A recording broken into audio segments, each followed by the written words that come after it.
What's going on, everybody? It's your boy Zoe, no days off DFS, here to bring you guys the NBA slate breakdown for the 4-game NBA slate. Went from a massive 10-game slate to 4 games. Tomorrow, there's 11 games on the slate. NBA, there's no reason why we cannot have at least 5 to 6 games a night. At least. But ain't gonna complain. We still got hoops going on. Starting at 7 tonight, not the 7:30 lock time. So definitely we have that going for us. Last night, though, we had some money coming in. So that's always a good thing. Our price pick builder, if you guys are playing over there on price picks, I've said this again, and I'm going to probably make a full video on it. Might actually do a price pick taco video today to actually break this down and just give you guys my thought process and truly how I feel you should be playing over there on shit picks to build your money and make your money, and just it just makes sense if you just sit back and you're okay with building to make it snowball, because everything is just a snowball. If you sit there just trying to make ends meet, stop gambling, because you should not be gambling. You only gamble with money that you can actually afford to lose, like, period. There's no reason why we out here playing with the rent money. It ain't guaranteed, bro. It is not. And if you ain't figured that out yet, man, call the hotline. Call the fucking hotline now. All right, but prize picks, our builder, that cashed out. Parlay for yesterday over on DraftKings, I had a 6-pick over there. That cashed out. Definitely made some money. Was a little worried about Zion because, man, them Detroit Pistons, boy, they put belt to ass last night. And then last but not least, the late slate core cashed. Late slate, green across. Main slate missed the cash line by like a slivel because freaking Detroit, they blew out the freaking Pelicans, and I had Kate Cunningham as like my main stud. I had him over Luka. I had him over the Joker. Everything. Like, I really love the matchup, love the spot. I figured he was just a hair too cheap, and that he could have went out there and got me 50 to 6. He was on pace. He was on pace too. Truly was on pace, but the Pelicans just could not hang in the game, and it just he didn't play in the fourth. Didn't have to do anything. Played 30 minutes, and it was just like, damn, I can't even get full run Cade Cunningham, him having to try, do anything. It was a wrap. It was over. It is what it is. That's what we chalk it up to the game. That's why gambling is not guaranteed. Call 1-800-GAMBLE if you are. No, I'm joking. But all in all, not a bad night. We're going to keep it rolling. We're going to go right back to it again today. If you guys are new here, make sure you guys hit that subscribe button so you don't miss any content your boy drops over here on the channel. And drop a like on this video if this video or any of my other videos help you guys win some money. Now, if you're looking for my content, the stuff that I drop right here, which my Taco Tuesday plays, those will be posted up, of course, before the video comes out. I will have that posted, and I'm going to go over exactly how I feel like you should be playing the Taco Tuesday, how I feel like you should play throughout the week, XYZ. I'm going to give you a whole blueprint of what should actually work for you. But looking for that stuff, definitely check right there next to the subscription button is the join button for the membership. Right there, you can join up on the membership. You're going to get my core plays, my late slate breakdown news and stuff, little article that I do, my parlays that I play over on DraftKings, FanDuel, those builders right there, and also just like maybe my 6, 7, 8 legs as well if I do see something that looks really great that I would like to run. And then also, of course, the price pick builders and the Flex Friday stuff as well. Now, you don't got to sign up. You can definitely just hit the subscribe button, because on Fridays, all content is free, and I put it out there, whether or not if it's going to be up on the Patreon or on YouTube, everything is up right there. Boom. So, looking at it, we got a 4-game slate. A couple of games we've already seen. We just saw Atlanta taking on Detroit last week. I mean, not Detroit. We just saw Atlanta taking on Charlotte Hornets last week. We just saw Brooklyn Nets and Boston. They just played a couple of days ago. Milwaukee Bucks taking on Golden State. We ain't seen that. And then Cleveland and the Clippers. I feel like I ain't seen the Clippers on the slate in a while. But Atlanta, Charlotte, some interesting news to pay attention to. Karis LeVert, he's going to be out. Larry, he's out. Clint Capella, he's out. A little short rotation in regards to the bigs over here for Atlanta. Definitely good spot going up against Charlotte Hornets, who are going to be without Miles Bridges. So this is going to be the LaMelo Ball show. But LaMelo going to be out there dealing with Dyson Daniels. Interesting spot. Interesting. Got to know who they're going to start right here at the power forward. I'm not too sure if it's going to be Jeffries. He was already playing some pretty good minutes, but I could see, and they've done this before, where they start DBT. So we will have that news before the first game locks. We should know what direction and how we're going to go. Brooklyn Shitters taking on the Boston Celtics, and shout out to my boy that said he likes my nicknames and stuff that I got for some of the teams. I don't know. Sometimes I come and I just say what comes to my mind whenever it comes down to it. But yeah, the Brooklyn Shitters though will always be the Brooklyn Shitters, even if they magically become good, which I don't see that happening at all. But for the Brooklyn over there for them, D'Lo, he's gonna be back today. Keon, Zaire, Johnson, Nick Claxton, no real injury news for them. Boston Celtics though. JB has already been ruled out. Jason Tatum is questionable. Hopefully we have that before the slate locks, because if JT is going to be out, we're going to get Al Horford starting. And this is going to be the Derek White, Drew Holiday show. And if you watch, Drew Holiday, we got something to look at when we get over there to DraftKings. Definitely keep an eye out on that. And then Kristaps Porzingis, he's back from whatever sickness, illness, whatever. Vacation is what I really kind of feel like he had a vacation to get ready for the playoffs to make sure he's healthy and good this time. It was a vacation. Now, that's a conspiracy. Somebody see if he was in Cancun or something, because it just doesn't make any sense on how you come back in the first game, you play 32 minutes and look like you ain't missed a beat. I don't know what sickness. And then also, he's sick with an illness. Didn't play versus the Thunder. Sitting on the bench, chilling with the crew. No mask, nothing. Looks fine. I don't know what sickness that is, where you could just be, all up around everybody. But I'm just saying. We ain't learned our lesson last time when we had to shut the NBA down. Milwaukee Bucks taking on the Golden State Warriors. Lillard, Giannis, they're going to play. They're good to go. Gary Trent, he's here. Bobby Portis, he's still serving his suspension for whatever he did. And then for the Golden State Warriors, Pod is expected to be back today. I know it has him as out listed right here, but they said that he was targeting Tuesday for his comeback, for him to come back. That's going to shift the starting lineup. We might go back to what we were seeing before. Might not. Who knows? Moody might go to the bench. There's no telling. But Warriors are on the back end of back-to-back. We could see someone rested here. We could see Curry, who was questionable yesterday leading up to the game. Maybe Curry might be out today or something of that nature. Definitely will pay attention to the Golden State Warriors if we get some rumbling mid-afternoon in regards to if they did a shoot around or if some type of injury news comes out. I definitely do feel like we should have that and know what's going to be in who's going to be in or out. Jimmy and Curry would be the two I would expect to get some type of news on. Maybe they could sit and rest here. Cleveland Cavaliers taking the Los Angeles Clippers. Evan Mobley is a game-time decision. If he's going to be out, I imagine we will just get DeAndre Hunter slid into the starting lineup like what they did last time when Mobley missed. So keep an eye out on that. Hopefully we can get some rumbling, some news. Of course, this is the late last game of the slate. It's going to be very hard for us to have that information, but hopefully we can somehow get it. And then on the Clipper side, Harden, Chris Dunn, Powell, he's back. He played last game. Didn't look too hot out there. Kawhi Leonard, Zubac, really no news to truly report over here for them. So we just got to get the Evan Mobley news if we can get some type of rumblings or something going on over there. Head on over to DraftKings, the site that plays most on the site. If you guys don't have an account, you want one, check the link down in the description box below so you guys get that deposit match bonus and join your boy over here on the King. Atlanta Hawks taking on the Charlotte Hornets. So real quick, looking at it, of course, Trae Young is Trae Young. I don't have to go into details in regards to it. Trae, he just played going up against them not too long ago where he was out there. He dropped 62 fantasy points versus them, 35 minutes, 7 of 20 from the field. But those 12 assists, 7 rebounds, flirted with a triple-double, 5 turnovers. Could have had a really big day. Been playing some pretty good ball in 4 out of his last 5 games. I don't have to beat a drum into Trae Young. Definitely, you guys know it. From when it comes down to it, the studs that we have on the slate, especially at the guard position, which we are kind of loaded. We have Steph Curry, we have Damian Lillard, we have Young, we have Ball, we have Harden. It's going to be a choice that you want to make. And I do think that the direct pivot off of Giannis, which granted it's a 4-game slate, will be deciding on maybe you want to play 2 of the main studs at the guard position today. And if I do have to rank them, I would say looking at them, it would be for me, Trae Young and Harden stick out as the main 2 that I would possibly try to get when it comes down to it. Like that's just the direction I would look to. Of course, Dame is a little bit cheaper, and we just saw what Russ just did out there going up against this exact same Warriors team. Dame could be potentially, he dropped 53 fantasy points versus them early this season. I can see Dame being up there as well as another play. Like, you know what? This ain't a bad spot for Dame Dollar. It's not. But outside of Trae Young, you got Onyeka Okongwu, who's playing some great ball. No Clint Capella. His minutes should be secure. Now, I understand the last time he played going up against Charlotte Hornets, it was not a good game for him at all. He played 30 minutes, only gave us 21.5 fantasy points. But foul trouble, 5 fouls, 10 rebounds, 7 points. Went back to double-digit scoring right after this game. I understand Mark Williams, he's a pretty good center down there to have to contend and deal with whenever he's not injured with his back and things of that nature. Still, I do like the upside for Onyeka Okongwu.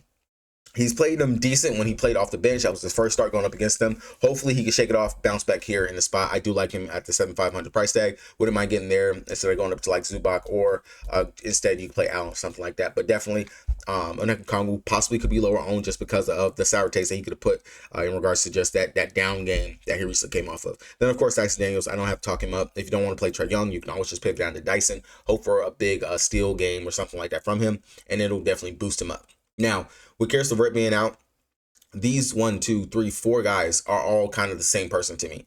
Ricochet, he's going out there. He was looking pretty good, has been playing well, but for some reason his minutes get yanked, and I don't understand it sometimes. But 4,400 definitely has given us some pretty good upside, very good GPP option. Vic Krejci, he's back. He's playing the minutes. You don't have Karis LeVert. Vic Krejci's going to see the minutes again like what he was before he got injured, and he's been producing pretty well. Vic Krejci, 4,300. We can mess with that right there. Georges Niang, his minutes are secure as well. He's at least going to play 20-ish minutes. He can go out there and pop, have a big game as well. Played 26 versus Charlotte Hornets. Gave us 24 fantasy points in that game right there. And then last but not least, Terrence Mann. He's going to go out there. He's going to play at least 20 to 25 minutes as well. No Karis LeVert. Those minutes are kind of somewhat secure. It's just a rotating door right here with all 4 of these guys. My approach to this, I would look at who's going to be the lowest owned. Who's going to be lowest owned. They're all going to at least play 20 minutes. All 4 of them, to me, are going to play at least 20 minutes, 20 to 25 minutes. If you can figure out which one might play a little bit more, yeah, maybe you can lean that direction. But for right now, I'm going to go with the lowest owned from ownership projections that I can see. That's what I'll go with right there for this one right here. Outside of that, Guy, Barlow, Wallace, all those guys, non-contention, don't worry about them. Not even consider them at all. For the Charlotte Hornets on this side, no Bridges. That means that we're going to have LaMelo Ball. All the usage, should take a ton of shots here. Hopefully he does drop 47 fantasy points. That was kind of like the somewhat breakout of like, yo, is Melo back? Is he playing good again? 3 of 11 in that game from 3, 9 assists, 2 rebounds, 2 steals, a block, 25 points. Hopefully he can recreate that and do that here again because it's literally just the exact same matchup, but he should have a much higher usage. He has played versus the Hawks pretty well so far in the season. Granted, both games that he did play versus them were down in Atlanta. Needless to say, you're playing at home. Hopefully you can go out there and deliver for us. First game back from a road trip for them. I know that the Hornets don't have anything to play for, but still, the guy's going out there playing at least 30 minutes. Hopefully he can keep this close. Now, outside of LaMelo Ball, Mark Williams, no Miles Bridges down there. Definitely double-double upside for him here. Played pretty well going up against the Atlanta Hawks the first time, 26 minutes, and gave us 40.5 fantasy points. If you can tell me Mark Williams can go out there and play his good 30 minutes, that 40 should be probably damn near 55, if we're being honest, especially if he can get a couple more blocks, definitely some more putbacks and those rebounds. That should just be sky high. Now, outside of that, Nick Smith Jr., Jeffries, Green, all 3 of those guys, they have some upside. If Jeffries does get the start, which he has been starting over the last couple games, if he's for sure going to be out there at 4K, I kind of don't see how we can't look in that direction. That would definitely be a play. There's going to be some more usage to go around with, of course, our boy Miles Bridges not playing. Nick Smith, if he's back in the starting lineup, we've played him before, but I would much rather just come down to Jeffries instead at the 4K range versus trying to play Nick Smith and hoping for the upside at the 4,700 price tag. Then outside of that, if they start Diabate, if Diabate does in fact get the start at the power forward spot, I don't mind going to him. We have seen that both of these bigs can coexist at 3,200. Like that's to me almost a no-brainer. Like the kid puts up fantasy points whenever he gets some minutes. He does. 37 minutes in this game that he started versus the Brooklyn Shooters, 40.25 fantasy points. 11 minutes versus Cleveland, 13. 12 minutes versus Minnesota, 14. Even up here, 13 minutes versus the Clippers, 11.25. 12 minutes versus Atlanta, 11.25. If he starts and he's going to play 25 to 30 minutes, upside's there, and I'll take it. I'll go ahead and I'll flock to that right there. No problem, no issues. Talking about the Brooklyn Shitters, speaking of them anyway, going over here to them. For me, depending on who's going to be in the starting lineup, because I know, yes, granted, there is no Cam Thomas. He's not there. He's out for the season. If they start Keon still, then I can have a little bit of interest there. D-Lo, he let me down the last time I played him. Went out there 27 minutes. Nope, that was not that game. It was 25 minutes going up against the Chicago Bulls. He only had 14.75. Somehow went out there and recorded the 8 assists when I bet him for 6 assists versus the Bulls, which is just ridiculous.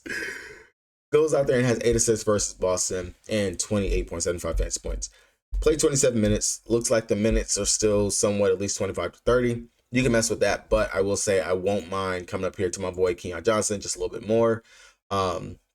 Same position as Zelo. He played and he's been playing phenomenal over these last several games. 22 points, 5 assists, 8 rebounds. And I've said it time and time again. Shooters are what you play going up against Boston. They allow people to shoot on. And I will go right back there. Between him and Cam Johnson, both these guys, they're out there actually playing to win. Cam Johnson has been very consistent. If there is no Jason Tatum out there as well, on top of the fact that you're not going to have Jaylen Brown, two of your better defenders on the team, Cam Johnson makes for a nice mid-tier option. Possibly could be lower owned because everyone's going to look at it. It's Boston Celtics. So why would I want to play that? But right now, currently, the spread is 14 with a 213.5 total. I expect maybe more like with that spread right there, Tatum's going to play. But either way, it was a double-digit spread last time, and Brooklyn kept it very close. I would expect it to be much the same again here today. Looking on the Boston Celtics side, really, we do have to get the news on if Tatum's going to be in or out. If Tatum's going to be out, then Al Horford, he'll be a fine play that we can get to. Don't mind that as well. But with both Jason Tatum and Brown out, KP, you're telling me that he's back and he's going to play 30-plus minutes. Played 13 minutes versus them, gave us 29 fantasy points. I can only imagine what that would go up to if Jason Tatum is going to be out as well. Like just the fantasy point upside production. More rebounds that he can be able to go out there and get. The scoring, of course, we know that he can stretch the floor. He shot 1 of 7 in that game versus Brooklyn. Now I know that Claxton, he doesn't mind coming up there, but KP, get to the line, some decent finishes out there, mid-range, those threes, 7,800, team pretty much to itself besides Derek White, Drew Holiday out there. I would definitely take that all day, every day. Al Horford, if he gets to start 5-1, he's been playing some pretty good ball over his last several games. I don't mind that at all. Nice mid-tier option that you can get to and just fits the bill if he's going to actually be starting. Outside of that, of course, both Drew Holiday and Derek White, both in play, even with Tatum if he's in or out. Holiday, he's come off of back-to-back really great games. Versus Miami, 35 minutes, 42.5 fantasy points. Brooklyn, 38 minutes, 44.25 fantasy points. Taking his shot, double-digit shot attempts, being aggressive, taking a ton of threes. Playmaking again, playing, of course, on defense. I don't know what exact game plan Boston had coming into the year, if they were trying to limit stuff or whatnot, but it seems like it's working. And the guys are coming into form at the right time for them. But Drew Holiday, 5,200, definitely makes sense. Don't mind getting him right there. Derek White, of course, to me, somewhat has the better upside just because I believe in his shot much better. And I know he stuffs the stat sheet completely and also can get me those peripheral stats as well. But definitely ownership I know it's a huge price difference, but ownership would possibly could break the tide for me when it comes down to them because both of them are high on my radar and I don't mind either one of them here. Nice mid-tier guard options that we can play. Peyton Pritchard is Peyton Pritchard. This should be one of those games where it's like the bench, you should be able to go out here and you should be able to win this for us. Playing at home, 33 minutes, the last game versus Brooklyn Shitters, 39.5 fantasy points. I can go there. I can take it. I will say Peyton on the road is definitely 10 times better than Peyton at home sometimes, though. So just keep that in mind. But no Jaylen Brown. Peyton should go out there and still play at least 25 minutes. It's an upside play. It's an upside. I generally don't like targeting bench players, but he's 5,800. I would much rather play Drew Holiday instead of Peyton Pritchard and pray that he freaking pops off for me in some capacity. Milwaukee Bucks taking on the Golden State Warriors. For me, it's straight up, straightforward. You guys already know Dame, Giannis, both those players are stars. That's where we're going to go over here in this game. I mean, you can fit Giannis. He's the highest price stud on the slate, 11.5. Just makes sense. Damian Lillard, he's there as well. Cool, 8,500. Nice mid-tier, lower gap in regards to the guard spot that we can go to. That makes sense as well right there. I don't mind either one of those. Kyle Kuzma, his price has finally come down, 5,300. It's slowly ticking down. And this is one of those spots where I can see Kuz going out there and getting us maybe about 20-ish fantasy points. Versus the Warriors this season, he's dropped 35 and 27 fantasy points, playing at least 30 minutes in both those games. This is one of those spots where I can see Kuz going out there getting us about 25 fantasy points. He just has to be able to knock down a shot. Three ball isn't really falling over his last couple games. He's at least taken double-digit shot attempts at 3 out of the last 5 games. So the upside is there for him. I know he rebounds. He rebounds pretty well. Definitely, of course, the honeymoon phase is kind of gone away, but still, upside is definitely there for him, and I don't mind getting there to Kuz. Outside of that, of course, you can look towards Brook Lopez. He has not played going up against the Warriors too well in the one game that they played this season. 25 minutes, only 20 fantasy points, and let me down last time out versus Indy. I did not understand that. Didn't have the best game going up against Thunder as well. So out of all these, I would much rather come down here and play Kevin Porter Jr., 3,800. Again, the dude's going to go out there, and he's playing and giving us a fantasy point per minute. kind of hard to me ignore that production, the upside at 3,800. Like that's my cheap dart throw of the day right there. And it just makes sense. And he's going to be owned because he's been owned almost every single slate. It's just the value and the safety that he's bringing us whenever you look at it right there. Going on over to the Golden State Warriors side again. I'm a little worried about rest, but if no one's going to be rested, then the Chef Curry. Last time versus Milwaukee when he played him, 53 fantasy points in that game, 9,200. Makes sense. Played 36 minutes last night, 6 of 21 from the field, 4 of 14 from 3. He's going to go out here, and I mean, if they want to win, team's got to be on his back, which I don't mind. I don't mind going to Curry, of course. 9,200 makes sense right there. Jimmy Butler, I can go back there. A little worried in regards to he played 33 minutes last night, 47.5 fantasy points. Beautiful day to be on him in the late slate, but freaking, I couldn't believe he was that low owned either on the late slate. That honestly took me by surprise, but hey, I'll take it. But Paul coming back, that is going to mess with the usage and stuff for, I truly feel, Moody, Butler, Buddy Hield, those guys off the bench, things like that. I don't think it messes with Curry. I think it actually helps Curry just for having another little short that can run around and do a whole bunch of shit out there with you.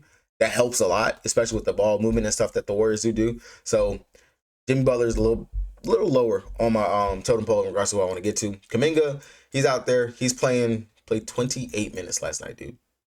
So much for Kuminga's going to come back. He's not going to play. He's not really going to play. He's not going to play 200 minutes. Steve Kerr is a fucking liar. He is a liar.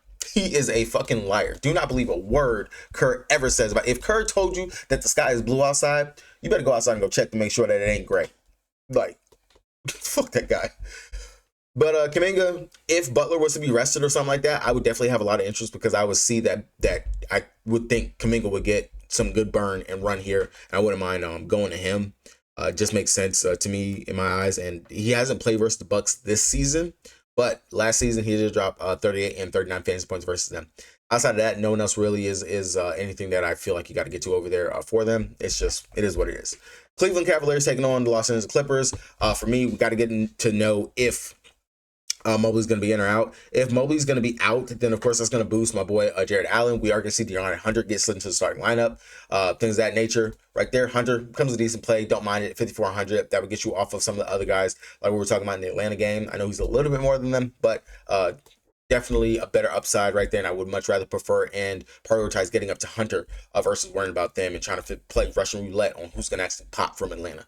Mobley, if he plays, decent spot, probably will draw the Kawhi Leonard defense if I'm not mistaken in the spot. If not, no, yeah, he would actually draw the Kawhi Leonard defense. Like that would actually be definitely on Mobley. Donovan Mitchell, Darius Garland, both these guys definitely in play contention. Don't mind going to either one of them. But if Mobley's out, I really do like Jared Allen. Just like the upside should be there for him. I understand he is going to be going up against Big Zoo, but when Mobley misses, Allen de facto big. He's going to go out there. He has to rebound. The rebound upside is there for him. He also makes pretty well, pretty decent out there with his guards, stuff like that. The offensive load, the putbacks. I mean, Mobley is a guy that takes double-digit shot attempts himself as well. So the upside would definitely be there for him. And it could be something as well to go there. Everyone else here, Sam Merrill, Ty Jerome, Strus, those guys, not really looking there. I mean, Strus would be the only one that I would consider like maybe. But that would have to be with Mobley being out. Would be the only way I'd be like, you know what?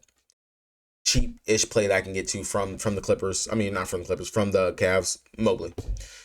Over on the Los Angeles Clippers side, I already talked about it, but the three-headed monster of James Harden, Zubac, Kawhi Leonard, all three of those guys in play. If I have to rank them, just looking at them, Big Zoo is just, it's hard to ignore some of the games and stuff that he's been having over these last couple games. And we've seen it that centers have played decent going up against the Cavs.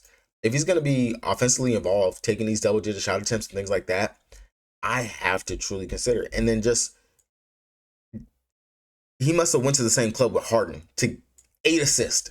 That is wild to me from Big Zoo. Like, that is wild. But Zubac, definitely, if I have to rank him, it's going to be Zubac, of course, Kawhi Leonard, and then James Harden. I do like Harden as one of my pay-up studs that if you want to run like a double pay at the guard spot, fading Giannis type thing, love Harden as potential, of course, late night hammer. And the way that he's been playing over his last several games, it's kind of hard to ignore the upside and production that he's given us. Like, it's amazing. It looks like we're getting Houston Rockets James Harden almost right now. So I do like that for him. Kawhi Leonard, no minutes cap, 8,200, and just giving us some really great. Why is he 8,200 and he's been giving us some of the best? What the fuck? Yeah, no, Kawhi Leonard. I understand Norman Powell is back, but I don't care. Kawhi is still Kawhi. He's still going to go out there and get his shots and play defense and rebound very well. Cleveland keeps us close. There's no way Kawhi doesn't pay off the 8,200 price tag. There's no fucking way. There's no way. There's no way. You cannot tell me otherwise. You cannot, especially with the way that everyone's clicking over here for the Clippers. That is madness. That is crazy. Outside of that, you can take a stab at Norman Powell if you want a GPP option, but mainly it'll be these three guys would be what I'll focus to. Bogdanovich goes back to the bench with Powell being back. Ben Simmons, he's there. I cannot believe that they have him at just center eligible, but not looking in Ben's direction at all. Derrick Jones Jr., Eubank, Coffee, none of those guys. Boom. Not even going to worry about any of those over there. All right, guys, that's going to do it for me. Hopefully, you guys were able to get a little something from this. Going to go ahead and pump out some of the rest of the content I got for you guys today. Good luck to everybody that is playing on today's slate. As always, make sure you guys hit that subscribe button. It helps your boy out tremendously. Continue to grow the channel. Thumbs up goes ahead and pushes out to other people looking for the content. Patreon link is down in the description below. The YouTube subscription right there next to the subscribe button. You can go ahead and click that, and you can get access to all my content and, of course, support your boy over here. Peace.